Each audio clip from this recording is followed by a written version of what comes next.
మిత్రులారా, నమస్తే. నేను మీ ప్రసాదమూర్తి. ఏదైనా మంచి సినిమా సజెస్ట్ చేయండి అని మిత్రులు మెసేజ్ చేస్తుంటారు. నేను నిన్ననే ఒక సినిమా నెట్ఫ్లిక్స్లో చూశాను. 2:30 గంటల సినిమా చివరి వరకు సూపర్ సస్పెన్స్తో నడిచింది. కథ నడుస్తున్నప్పుడు ఒక రకంగా మనం అనుకుంటూ ఉంటాం. కథ సెకండ్ హాఫ్లో ఎంటర్ అయి ముగింపు దిశగా కదులుతున్నప్పుడు కథలో కొత్త లేయర్లు బయటపడుతుంటాయి. దీనితో సినిమా మనలో ఏం జరుగుతుందా అన్న పెద్ద ఎక్సైట్మెంట్ని క్రియేట్ చేసి చివరి వరకు మనల్ని అలా కట్టి పడేస్తుంది. ఇంతకీ సినిమా పేరు చెప్పలేదు కదా, అదే మారీసన్.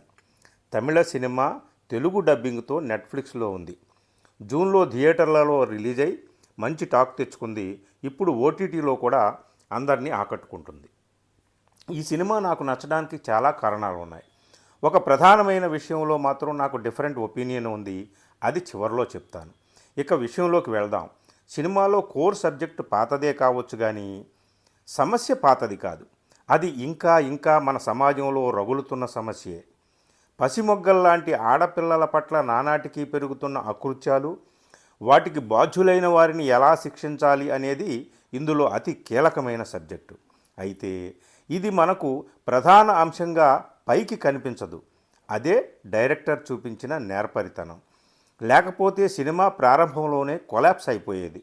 ఈ కథాంశంలో చివరికి డైరెక్టర్ ఇచ్చిన తీర్పు న్యాయస్థానాలు చెప్పే తీర్పుకు భిన్నంగా ఉంటుంది. కానీ ఈ విషయాన్ని డైరెక్టర్ డీల్ చేసిన విధానం ఉంది కదా, అది మనల్ని బాగా ఆకట్టుకుంటుంది. మలయాళంలో ప్రముఖ నటుడు ఫహాద్ ఫాజిల్, తమిళ ప్రముఖ హాస్య నటుడు వడివేలు ఇద్దరు మెయిన్ రోల్స్ పోషిస్తారు. ఒకరికి ఒకరు పోటీపడి నటిస్తారు.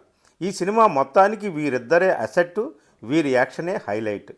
సాధారణంగా హాస్య పాత్రలు పోషించి మెప్పించే వడివేలు ఈ సినిమాలో సీరియస్ రోల్ గొప్పగా చేసి మనందరి మార్కులు కొట్టేస్తాడు. ఫహాద్ ఫాజిల్ సరే. అల్జీమర్స్తో బాధపడుతున్న వేదాచలం అనే ఒక వృద్ధుడు, అతని అకౌంట్లో ఉన్న 25 లక్షల డబ్బు కాజేయాలనే దురుద్దేశంతో దయాకర్ అంటే దయా అనే యువకుడు కలిసి సాగించిన రోడ్ ట్రిప్ లాగా కథ నడుస్తుంటుంది. పెద్ద ఆయన దొంగ ట్రాప్లో పడిపోతాడా, లేక దొంగ పెద్ద ఆయనకు దొరికిపోతాడా అనే సస్పెన్స్లో మనం ఏం జరుగుతుందా అని ఆసక్తిగా చూస్తూ ఉంటాం.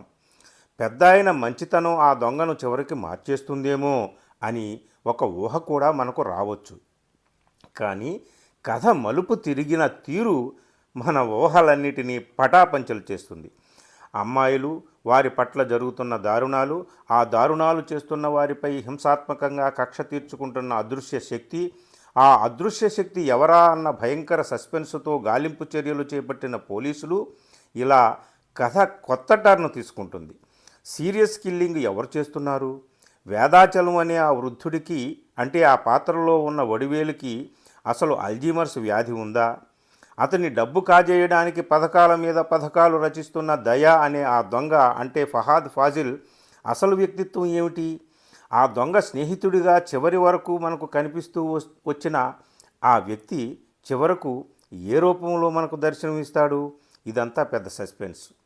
మీరు ఇదే సస్పెన్స్తో చివరి వరకు సినిమా చూసి అసలు విషయాలు తెలుసుకోవాల్సిందే. రోడ్డు ట్రిప్పులా మొదలైన ఈ సినిమా గొప్ప కామెడీని అందిస్తుందని మనం ఆసక్తిగా చూస్తుంటే, సీరియస్ ఎండింగ్ వైపు డైరెక్టర్ సుధీష్ శంకర్ నడిపించిన తీరు అద్భుతం. అమాయకమైన ఆడపిల్లల విషయంలో జరిగే దౌర్జన్యాలు పాత కథలే కదా అని కొట్టిపారేయడానికి వీలు లేకుండా అతి కీలకమైన ఈ అంశం మీద సినిమాను ఆశాంతం అత్యంత ఆసక్తికరంగా, మనం ఏ మలుపుని ఊహించడానికి వీలు లేకుండా నడిపించిన డైరెక్టర్ ప్రతిభకు హ్యాట్స్ ఆఫ్ చెప్పాలి. ఫహాద్ వడివేలు కాంబోలో బోరు కొట్టకుండా సినిమా ఆద్యంతం కొనసాగుతుంది. సీరియస్ మర్డర్లపై దర్యాప్తు చేస్తున్న పోలీసు అధికారిని పాత్రలో హాస్య నటి కువై సరళ సీరియస్ నటన ఈ సినిమాలో ఒక కొసమెరుపు. అయితే ఇంతకీ ఆ ఆడపిల్లలు ఎవరు?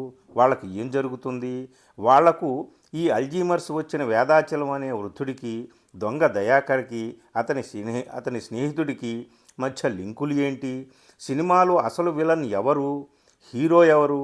ఈ విషయాలన్నీ మీరు సినిమా చూసి ఎలాగూ తెలుసుకుంటారు. కానీ డైరెక్టర్తో నాకు విభేదం ఏంటంటే, పసిమొగ్గల్లాంటి ఆడపిల్లలను అత్యంత క్రూరమైన వాంఛతో నాశనం చేసేవారిని చట్టపరంగా శిక్షించాలా, వారి పైశాచికత్వానికి ప్రైవేటు వ్యక్తులే మరణశిక్షలు రచించాలా అనే విషయం. సమాజంలో ఎంతో హింస ఉంది, మరి ఆ హింసను మరింత హింసతో ఎదుర్కోవాలా అనేది మరో విషయం. దీంట్లో నేను ఏ విషయాన్ని డైరెక్టర్తో విభేదిస్తున్నాను మీరే అర్థం చేసుకుంటారు. ఇంతకీ మారీసన్ అంటే మారీచుడు అని అర్థం. రామాయణంలో మారీచుడు సంగతి మనకు తెలుసు. మరి ఇక్కడ ఏ క్యారెక్టర్కి మారీచుడు అని అర్థం వచ్చేటట్టు డైరెక్టర్ పెట్టాడు, ఎందుకు పెట్టాడు? ఇది కూడా మీరు కొంచెం ఆలోచించాల్సిన విషయమే. మొత్తానికి కథలో డైరెక్టర్ ఇచ్చిన ముగింపు పెద్ద చర్చనీయాంశమే, కానీ కథనంలో ఉన్న బిగింపు ప్రేక్షకుల నుండి 100కి 100 కాకపోయినా 90 మార్కులైనా కొట్టేస్తుంది. ఇంకా ఆలస్యం ఎందుకు? సినిమా చూసి ఎంజాయ్ చేయండి. ఆలోచనలో పడితే ఆలోచించండి. సబ్జెక్టు చాలా చాలా సీరియస్ కదా. చూశాక మీరే చెప్తారు. నెట్ఫ్లిక్స్లో ఉంది, మర్చిపోకండి. చూసి కామెంట్ చేయడం కూడా మర్చిపోవద్దు సుమా. థ్యాంక్ యూ, మీ ప్రసాద్ మూర్తి.